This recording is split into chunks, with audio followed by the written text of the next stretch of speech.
राधे राधे दोस्तों, मैं आप सबका फिर से स्वागत करती हूँ प्रीता एकेडमी में। हम लोग इस वीडियो में देखेंगे कक्षा 10 हिंदी में जो आपका काव्य खंड आता है और काव्य खंड में आपके जो रचना पुष्प की अभिलाषा जवानी जिसके लेखक हैं माखन लाल चतुर्वेदी जी का जीवन परिचय और साहित्यिक परिचय इसमें देखेंगे। तो चलिए मैं आपको इस वीडियो में बहुत अच्छे से तैयार कराऊंगी। मैं आपको जैसे कहूँगी, जो पॉइंट कहूँगी आप बस उतना याद कर लोगे तो एग्ज़ाम में आप अच्छा लिखोगे और आप 5 के 5 नंबर जो आता है कवि परिचय से अपनी सेव कर लोगे, बचा लोगे, उससे आप 5 नंबर ला लोगे। ठीक है, तो चलिए हम लोग वीडियो को स्टार्ट करते हैं और देखते हैं। तो दोस्तों, जैसे कि ये आपको पता है माखनलाल चतुर्वेदी जी ही आपके जो पुष्प की अभिलाषा है उसके कवि हैं। ठीक, तो इनका जन्म होता है आपका 1989 में और कहाँ होता है तो मध्य प्रदेश के बावई में। ठीक ठीक, इनके पिता का नाम आप देखो तो पंडित नंदलाल द्विवेदी है जो एक अध्यापक थे। क्या थे, इतना आप याद करो। पहले इनका जन्म कब होता है 1889। ठीक, और कहाँ मध्य प्रदेश के बावई में। ओके, इतना आप समझ गए। और देखो इनके पिता एक अध्यापक थे जो इनका नाम था पंडित नंदलाल द्विवेदी चतुर्वेदी जी। ओके ओके, और देखो ये प्रारंभिक शिक्षा प्राप्त करने के बाद इन्होंने घर पे ही जैसे है आपके संस्कृत, बांग्ला, गुजराती, अंग्रेजी भाषाओं का अध्ययन किया। यानी इन भाषाओं को अध्ययन करने के लिए वो बाहर नहीं गए, घर पे ही इन चारों भाषाओं का उन्होंने अध्ययन किया। ठीक, और आप देखो तो कुछ समय पश्चात ये जैसे इनके पिता अध्यापक थे तो कुछ समय के लिए इन्होंने अध्यापन कार्य भी किया क्योंकि पिता का प्रभाव इन पे देखा जा सकता है।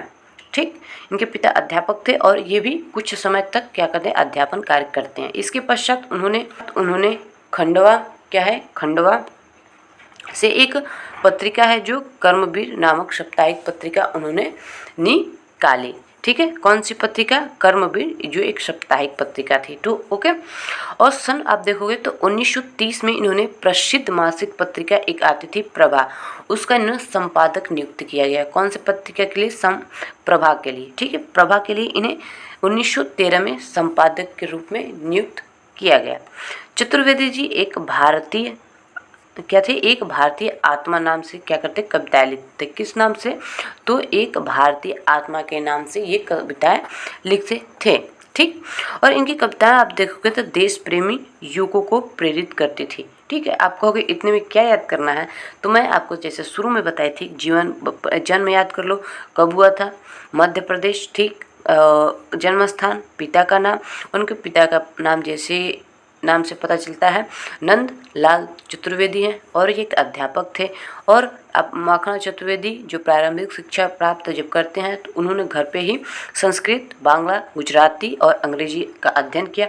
साथ साथ जैसे इनके पिताजी अध्यापक थे, ये भी कुछ समय के लिए, पूरे समय के लिए नहीं, कुछ समय के लिए क्या किया, अध्यापन कार्य किया। ठीक है, और एक इन्होंने पत्रिका निकाली। ठीक, कौन सी पत्रिका, तो कर्मवीर पत्रिका निकाली। ठीक, जो एक साप्ताहिक पत्रिका थी। ठीक, और 1913 में देखोगे तो ये प्रभा जो एक पत्रिका थी, मासिक पत्रिका थी, यानी महीने में एक बार निकलने वाली थी, उसके संपादक नियुक्त हुए। ठीक, और आप देखोगे तो ये कविताएं लिखते थे किस नाम से, तो एक भारतीय आत्मा के नाम से कविताएं लिखते थे। इनकी अब कविताएं देखो तो देश प्रेमी युवाओं को प्रेरित करते थे। इतनी बात आपको याद हो चुकी है और ये बात आप अच्छे से समझ सके हो। ठीक है, तो चले हम लोग आगे चले दोस्तों। तो चलिए हम लोग अब आगे वाले बिंदु पे बात करते हैं।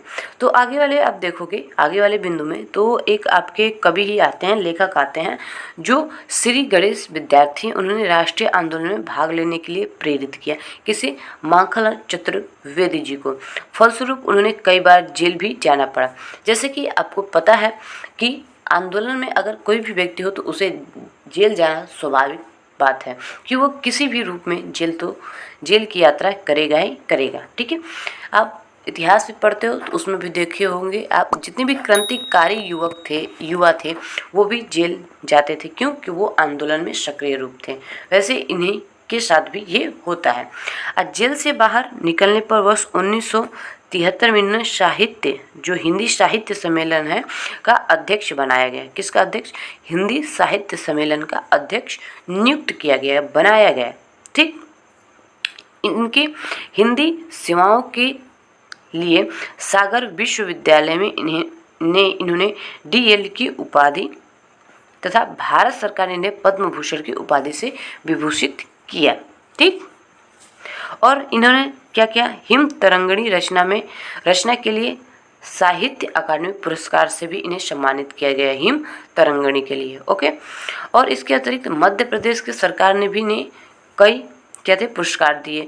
और इनकी अब देखोगे मृत्यु कब होती है, तो इनकी मृत्यु 79 वर्ष की आयु में हो जाती है, 30 जनवरी 1968 को। ठीक है, ये एक आप कह सकते हो कि इनकी पूरी ये जीवन परिचय है। मतलब क्या, आपको कुछ भी इनके जीवन परिचय में नहीं याद करना है, बस आपको याद करना है तो इनकी जन्म और मृत्यु, पिता इनके कौन थे। पिता इनके अध्यापक के रूप में कार्य करते थे और इनके पिता का नाम था नंद लाल चतुर्वेदी। ठीक, और इन्होंने घर पे ही हिंदी भाषा के साथ साथ इन्होंने बांग्ला, संस्कृत, अंग्रेजी भाषाओं को अध्ययन किया। ओके, इतना ही था। और इन्हें पद्म भूषण से भी सम्मानित किया गया। इन्होंने कर्मवीर और प्रभा जैसे पत्रिकाओं पर भी कार्य किया। यही है और कुछ नहीं है, मैंने आपको बता दिया ये। अब चलते हैं हम लोग आगे साहित्यिक परिचय पे। ठीक, तो आप साहित्यिक परिचय देखोगे चतुर्वेदी जी का। मैं बार बार द्विवेदी जी हमारे मुख से निकल जा रहा है, क्योंकि हम लोग हिंदी साहित्य में द्विवेदी जी को बहुत पढ़ते हैं वैसे। ठीक, तो कोई बात नहीं, आप समझ के क्यों आ जा रहा है। तो देखिए, ये चतुर्वेदी जी हैं, द्विवेदी जी नहीं, सॉरी। ठीक है ना, तो चतुर्वेदी जी का मन देश के प्रति आगाध प्रेम था। उन्होंने अपने मन के अंतर्द्वंद में कविताओं के माध्यम से व्यक्त किया। उन्होंने अपने साहित्य जीवन पत्रकारिता से शुरू की। उन्होंने अपने काव्य कोकिल बोली शीर्षक कविता से अपने बंदी जीवन के समय प्राप्त यात्राओं को बड़ा ही मार्मिक चित्र प्रस्तुत किया है। इनकी एक रचना है जो आपकी है कोकिल बोली। उसमें आप देखोगे बंदित यानी जेल की यात्रा जितने किए हैं उससे संबंधित जो भी घटना है इसमें उन्होंने खूब अच्छे से लिखा है। ठीक, तो इनके साहित्य जीवन का आधार राष्ट्रीय विचारधारा है। क्या है? राष्ट्रीय विचारधारा है। इनकी काव्य रचना आप देखो तो राष्ट्रीय भावनाओं पर आधारित है। जिनमें त्याग, बलिदान, कर्तव्य भावना और समर्पण के भाव विद्यमान हैं। ब्रिटिश साम्राज्य से उत्पन्न अत्याचारों को देखकर उनका अंतर्मन दुखित हो उठता था। अपनी कविताओं में प्रेरणा, हुंकार, तड़पना, उद्वेग और मनोहार के भावों को भरकर ये भारतीयों को सुप्त चेतना को जगाते थे। ठीक, यानी ये इनको देख सकते हो, आप समझ सकते हो कि ये राष्ट्र की प्रभुत्व से यानी राष्ट्र से प्रेम इतना करते थे और राष्ट्रीयता में एकदम लीन थे। ठीक, तो आप आगे देखो, देश के लिए त्याग और बलिदान का संदेश सुनाना और त्रस्त मानवता के प्रति कल्याण जगाना ही इनका लक्ष्य था। सीधी सी बात है, आप इतना किताबी ज्ञान और इतना विस्तार से लिखने की कोई ज़रूरत नहीं है। कहोगे क्यों? तो आप ऐसे क्यों लिखिए? तो मैं आपको जो बता रही हूँ वो भी आप अगर साहित्य में लिखते हो तो आप अच्छा स्कोर करोगे। जितनी भी राष्ट्रीयता संबंधित आती है कि जैसे आप कह सकते हो कि राष्ट्रीय प्रेमी थे, ये राष्ट्र से बहुत लगाव रखते थे, यानी राष्ट्र के प्रति ये समर्पण पूरी तरह से समर्पण थे। ठीक, ये जो भी जेल की यात्राएं किए हैं उसको कोकिल जो बोली शीर्षक कविता है उन्होंने उसमें अच्छे से लिखा है। ठीक है, यही सारी इसमें बातें हैं और कुछ नहीं है। तो आगे हम लोग देखते हैं, अब हम लोग कृतियों पे बात करते हैं। तो कृतियाँ आप देखोगे, चलिए अब कृतियाँ देख लेते हैं। तो काव्य संग्रह में आप देखोगे, क्या काव्य संग्रह में इनके देखोगे तो काव्य संग्रह में क्या है? युगचरण, क्या है? युगचरण, समर्पण, हिमकिट रिटनी, हिम तरंगिणी, रे क्या उनसी है? ये है रेगु लो गुंजन धारा, लेगुले गुंजन धारा, इनके काव्य संग्रह हैं। और आप स्मृतियों में देखेंगे तो संतोष, बंधन सुख। कहानी संग्रह में आप देखो तो कलाओं का अनुवाद, निबंध, तो साहित्य देवता। और नाट्य रचना में कृष्णा अर्जुना युद्ध, ये इनकी रचनाएं हैं।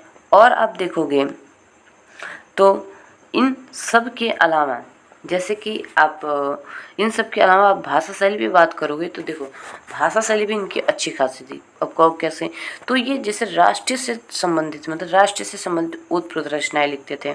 तो देखो इनकी भाषा क्या है, भाषा ओजपुर है। इनमें खड़ी बोली का अधिक प्रयोग देखने को मिलता है। इनकी भाषा में बोलचाल में प्रयुक्त शब्दों के साथ साथ उर्दू फारसी के शब्दों का भी प्रयोग हुआ है। इनकी भाषा में आप देखोगे तो एक विचित्र प्रकार की सरलता और मिठास है। इन्होंने गीति शैली और अभिधाव शक्ति का अधिक प्रयोग किया है अपने काव्य में। ओके, वीर और श्रृंगार रस की छटा इनके काव्य में आपको देखने को मिलेगी। साथ साथ आप देखो तो ये अपनी रचनाओं में गेय छंदों का प्रयोग किया है। कैसे, गेय छंदों का इन्होंने प्रयोग किया है। साथ ही उपमा, रूपक, उत्प्रेक्षा और आदि अलंकार, जितने भी रूपक ये सारे ये अलंकारों का इन्होंने अधिक से अधिक प्रयोग किया है। अतः इनकी रचना कलात्मक भावना से परिपूर्ण है। ओके, ये रही भाषा शैली। अब हम लोग साहित्य में स्थान इनका क्या है देखते हैं। तो देखिए ये देश के क्या थे, देश के उत्थान की कामना हेतु अपना सर्वोच्च न्यौछावर करने के लिए हमेशा तत्पर रहते थे। माखनलाल चतुर्वेदी राष्ट्र प्रेमी कवि थे। जो मैंने आपको शुरू से लेकर लास्ट तक बताया है कि ये लास्ट तक मैंने आपको बताया है कि ये राष्ट्र प्रेमी कवि थे। इनका नाम उन कवियों में अमर है जिन्होंने राष्ट्र हित को ही अपना परम लक्ष्य माना है। ठीक, ये रहा आपका माखनलाल चतुर्वेदी जी का जीवन परिचय। ये आपको वीडियो कैसा लगा कमेंट में ज़रूर बताइएगा। अगर आप इस चैनल पर नए होंगे तो चैनल को सब्सक्राइब करिएगा।